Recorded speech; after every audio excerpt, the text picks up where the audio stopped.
प्राचीन समय की बात है कि कई लोग भगवान बुद्ध से यह पूछने आते थे कि ईश्वर है या नहीं, और हर बार बुद्ध एक अलग जवाब देते थे। ईश्वर के बारे में पूछा गया हर सवाल आज भी पहेली है, और बुद्ध के समय में भी पहेली ही था। लोगों ने यह सवाल कई बार भगवान बुद्ध से पूछा, लेकिन बुद्ध कभी भी इसका सही जवाब नहीं दिए। एक बार की बात है, एक ज्ञानी पंडित गौतम बुद्ध का प्रवचन सुनने आया, और वह पंडित उनकी बातों से सहमत भी था। वह मानता था कि गौतम बुद्ध एक ज्ञानी पुरुष हैं।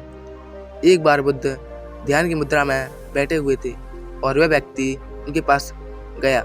उनसे पूछा कि बुद्ध, कृपया आप मुझे बताएं कि ईश्वर है या नहीं। मेरी आपसे प्रार्थना है कि आप मेरे सवाल का मुझे सही जवाब दें। बुद्ध के बारे में यह कहा जाता है कि वह कभी भी किसी भी प्रश्न का सीधा जवाब नहीं देते थे। उनके हर जवाब में रहस्य भरा होता था। ज्ञानी पंडित ने कहा कि मुझे ईश्वर के बारे में आपसे जानना है, ईश्वर है या नहीं। बुद्ध उसकी बात सुनकर मुस्कुराए और फिर पंडित से बोले, ठीक है। गौतम बुद्ध ने कहा कि तुम्हारे सवाल का जवाब जरूर दूंगा, लेकिन उससे पहले मेरे कुछ प्रश्नों का जवाब आप मुझे दे दो।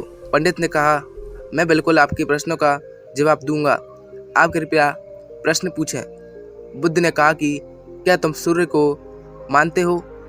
पंडित ने बुद्ध की तरफ देखा और कहा कि यह किस प्रकार का प्रश्न है? मैं छोटा बच्चा हूँ, आप जो मुझसे बच्चों वाले प्रश्न पूछ रहे हैं। सूर्य तो साक्षात प्रकट होता है और पूरी दुनिया को रोशनी देता है। धरती पर रहने वाले हर जीव को सूर्य से ऊर्जा प्राप्त होती है। सूर्य को तो हम हर रोज ही देखते हैं। बुद्ध ने उनसे कहा कि ईश्वर के होने के बारे में प्रश्न कहाँ से आया, क्योंकि जिस प्रकार सूर्य हमारे सामने है उसके होने का कोई प्रश्न नहीं होता, तब ईश्वर के लिए यह सवाल क्यों उठा? ईश्वर को मानने की क्या आवश्यकता है? इसका मतलब तो यह हुआ कि आपके मन में कहीं ना कहीं ईश्वर के प्रति संदेह है, क्योंकि ईश्वर सूर्य की तरह आपके सामने नहीं है। आप ईश्वर को भी बुद्धि से ढूंढने के लिए निकले हो, और बुद्धि केवल उन्हीं बातों को मानती है जो आपके सामने दिखाई देता है, और ईश्वर कभी भी आपको प्रत्यक्ष रूप में सामने दिखाई नहीं देगा। अगर दिखा जाए तो वह ईश्वर नहीं होगा। गौतम बुद्ध ने कहा कि तुम ईश्वर को मानते हो या नहीं? असल में यह प्रश्न ही गलत है, और गलत प्रश्न का सही उत्तर कैसे दिया जा सकता है? इसलिए अगर इस गलत प्रश्न के पूछे जाने पर और अगर किसी के उत्तर दिए जाने पर, तो वह उत्तर भी इस प्रश्न की तरह ही गलत होगा। पंडित बुद्ध की बात सुनकर थोड़ा भ्रमित सा हो गया। उसने कहा कि बुद्ध, आप किस तरह की बातें कर रहे हैं? मुझे कुछ समझ नहीं आ रहा है। बुद्ध ने कहा, अगर मैं तुम्हें सीधे शब्दों में समझाऊं तो इसका मतलब यह है कि ईश्वर को माना नहीं बल्कि जाना जा सकता है।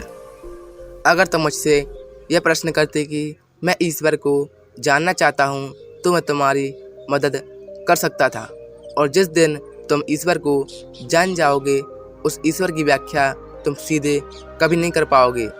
लेकिन लोगों को ईश्वर के दर्शनों का स्वाद चखने में मदद जरूर कर सकते हो। तुम कभी अपना अनुभव किसी को दे नहीं सकते हो, लेकिन किसी को अनुभव कराने में सहायता जरूर कर सकते हो। दोस्तों, उम्मीद है कि आप इस कहानी के जरिए यह समझ गए होंगे कि ईश्वर को देखा या सुना नहीं जा सकता है, उन्हें सिर्फ अनुभव ही किया जा सकता है।